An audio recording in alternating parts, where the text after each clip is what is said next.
La connaissance intuitive, une science oubliée par les hommes. Tel est notre sujet de présentation. Le Vedanta, un texte sacré hindou, professe que le cycle humain, que l'histoire intellectuelle de l'humanité passe par des étapes. Il reconnaît 4 étapes, ou 4 grands âges. Le Yuga Satya, le Treta Yuga, le Devapara Yuga et le Kali Yuga. Ces âges correspondraient à une dégénérescence progressive de l'âme humaine ou du raisonnement humain. De l'âge spirituel, du temps spirituel, on passe progressivement vers le temps matériel, vers le temps de la matière, de la multiplicité à l'infini, des conflits, des guerres. Le dernier âge étant le Kali Yuga, où la spiritualité primordiale, où l'âme de la spiritualité s'occulte et disparaît. Et là, c'est un temps de violence, un règne de chaos, où la sagesse, la connaissance divine, la connaissance vraie devient inaccessible. Ce temps correspondrait ou correspond avec ce qu'on appelle dans la tradition musulmane Awakhir al-Zaman ou Zaman al-Su'. Khayr al-Quruni qarni. Ensuite, il y aura un âge qui viendra après. Pourquoi qarni, mon âge est le meilleur? C'est l'âge de la spiritualité, de l'âme, de ruh, la hayat. Viendra un temps après où cette connaissance divine, cette connaissance de l'intuition qui se ressent, il viendra dans quelques secondes, aurait disparu ou très peu en seraient les dépositaires. Qu'est-ce qu'une science intuitive? On parle de disparition de quelque chose, d'une sagesse universelle. Mais qu'est-ce que c'est que cette sagesse, que cette science? Du verbe latin regarder ou tuor, le terme intuitio renvoie vers le regard intérieur, ce qu'on appelle dans la tradition musulmane al-basira, au sens où, en plus de l'œil extérieur qui nous permet de voir les choses, de les distinguer, tout homme, du simple fait qu'il soit homme, dispose de cette vision intérieure, de cet œil intérieur, qui lui permet de regarder les vérités célestes, les vérités cachées. Là, Platon définit cette intuition. C'est la saisie immédiate de la vérité, de l'idée par l'âme, indépendamment du corps. C'est-à-dire que cet œil intérieur saisit les vérités des idées, les vérités des sens, al-haqa'iq, des choses non matérielles. D'où le terme métaphysique. Les vérités ou le monde, nous sommes un intermice, barzakh, entre deux mondes. Le monde de la matière et le monde des idées. Le monde, le mulk et le malakut. Platon dit que cette intuition, ce monde des idées, ne peut être saisi que par cette intuition intellectuelle, que dans chacun d'entre nous est gratifiée. Elle existe en chacun. Là, l'intuition intellectuelle, qu'est-ce que c'est? Est-ce la raison ou est-ce un niveau supérieur à la raison? Là, selon le Ghazali, le philosophe musulman, mort en 1111, l'homme passerait par 5 niveaux d'évolution de son intelligence depuis sa venue au monde. Al-Ruh al-Hassas, Al-Khayali, Al-Aqli, Al-Ruh al-Fikri, où il commence à méditer, où il pense, où il arrive à des déductions, mais la plupart des hommes s'arrêtent ici. On ne peut dépasser ce stade. On est prisonnier de notre raison. Comme Ibn Arabi disait, Al-Aql huwa al-alim alladhi la yantahi ilmuh wa huwa al-jahil alladhi la yantahi jahluh. On est en même temps prisonnier de nos idées, de notre intellect. Il nous garde prisonniers. Là, il y a un 5e niveau, c'est la faculté sainte, Ruh al-Qudusi. Là, il permet de sortir de la prison de la matière. Car le champ d'investigation de la raison travaille sur la matière, sur les objets, sur tout ce qui est visible. Elle rassemble nos sens, nous apporte une quantité infinie d'informations. Les yeux, la vue, l'ouïe, l'odorat. Et que va faire la raison? Elle va les analyser et déduire. Mais là, il y a un autre niveau de perception, qui est Ruh al-Qudusi, que chacun peut atteindre. Et il existe en chacun. Et là, mais très peu d'entre nous y parviennent et le développent. Là est tout le problème. Qu'en est-il de l'intuition intellectuelle dans la tradition musulmane?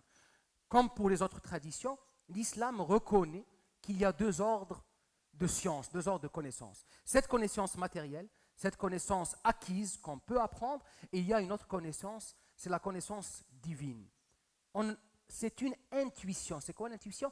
Comme disait Platon, qui est captée par l'âme, qui vient d'en haut et non de la matière. Là, elle est différemment appelée. Parfois, on la trouve sous le nom de ilm al-dahir ou ilm al-batin. العلم علمان في الحديث علم ظاهر et علم باطن, une science cachée. Parfois, elle est appelée science acquise et science octroyée. علم بالتعلم وعلم موهوب, علم لدني, qui est donné par le divin. Il vient d'en haut, c'est une sagesse. Et parfois, la science de la raison et la science du cœur. علم العقل وعلم القلب. C'est l'œil intérieur qui voit ces sciences, qui les capte. Et là, il y a un exemple assez illustratif qui nous est donné par le Coran, qui est le récit de la grande rencontre entre un prophète qui avait toutes les sciences de son temps et Al-Khadir, qui était un saint. Il lui pose la question, Dieu lui dit, il y a un saint qui a une science que tu n'as pas, il va le voir et le Coran dit Ataynahu min ladunna ilma. À ce Khadir, on a donné, à ce saint Al-Khadir, on a octroyé ladun, ilm laduni, cette science. Et Moïse va le voir, il lui dit apprends-moi cette science que tu as. Ala an tu'allimani mimma 'ullimta rushda. Que fait Al-Khadir? Il initie à cette science, mais d'une manière subtile. C'est une science ilmun raqiq, la yahtamilhu al-lisan. La science intuitive n'est pas rédigée, elle ne peut pas être transmise. La yahtamilhu al-lisan. La parole ne peut la contenir. Comment il va l'initier? Il l'initie à cette science subtilement. Il trouve un bateau, des gens qui les aident, il détruit le bateau. Mais qu'est-ce que tu as fait là? Tu as détruit un bateau de gens pauvres. Ensuite, il lui dit, non, cette intuition m'avait montré que ce bateau allait être saisi et pris par un roi. Je l'ai détruit. Là, il était dans un autre ordre, Al-Khadir. Il avait une science qui lui permettait, ce qu'on appelle aujourd'hui, de voir le futur. Il a vu ce qui allait se passer par cette perception intellectuelle. Ça, ce récit est vraiment à méditer. Il y a beaucoup d'autres exemples de connaissances intuitives. Là, Al-Khadir a vu le futur. C'est un enseignement pour nous. Mais il y a d'autres sciences intuitives. La science des rêves. Pourquoi il y a des gens qui ont des rêves et qui voient des phénomènes et ça arrive? D'autres n'en ont pas. Et en même temps, certains savent interpréter les rêves, d'autres ne savent pas les interpréter. Ceux qui savent interpréter les rêves, on les appelle mufassirin al-ahlam. D'où est-ce qu'ils ont trouvé cette science? Est-ce qu'il y a des ouvrages? Ils n'ont pas d'ouvrages. Vous lui dites, j'ai rêvé d'un avion, il vous l'interprète de cette... Et ça se réalise. Pourquoi ça s'est réalisé pour certains et pas pour d'autres? La grande question qui est posée. Pourquoi? Parce qu'ils ont cette science, justement, c'est un don. Et il y a l'exemple qui est donné, celui du prophète Joseph. Allah, il avait l'hikma, une science qui lui a été donnée d'interpréter les rêves. Et il y a beaucoup d'autres saints qui ont eu cette science, comme Ibn Sirin, qui est connu dans notre tradition comme étant le grand interprète des rêves.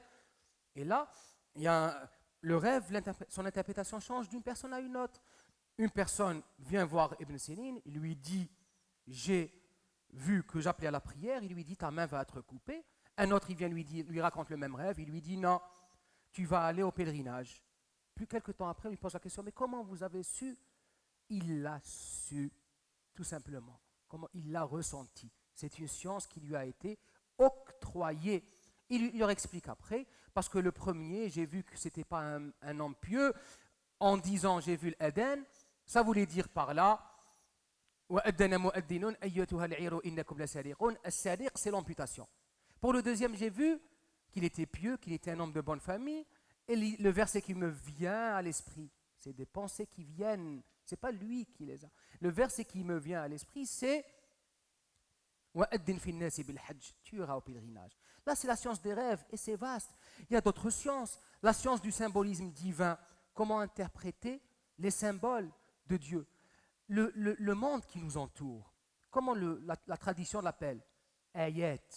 Il existe deux livres. Le livre sacré, le Coran, At-Tawrat, l'Injil, tous les autres livres. Et il existe Al-Lawh al-Manshur. C'est le livre de l'existence. Un grand saint, le Cheikh Al-Alawi, disait لا تحسبن الخلق عبثا إنما الخلق أحرف وطروس. Ces formes que vous voyez sont des lettres et des formes. Mais qui d'entre nous peut les interpréter? C'est aussi une science octroyée. Ceux qui ont cette science peuvent comprendre le symbolisme des choses qui nous entourent.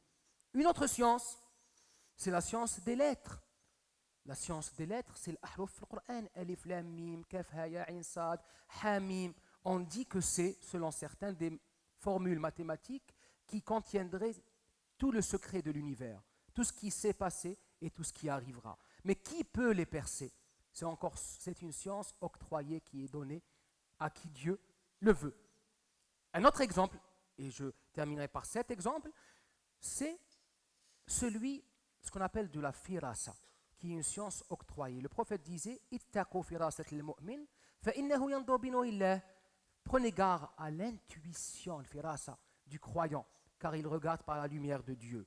Et là, il y a des personnes qui ont le don de comprendre le caractère des gens. Vous mentez, il comprend que vous avez menti.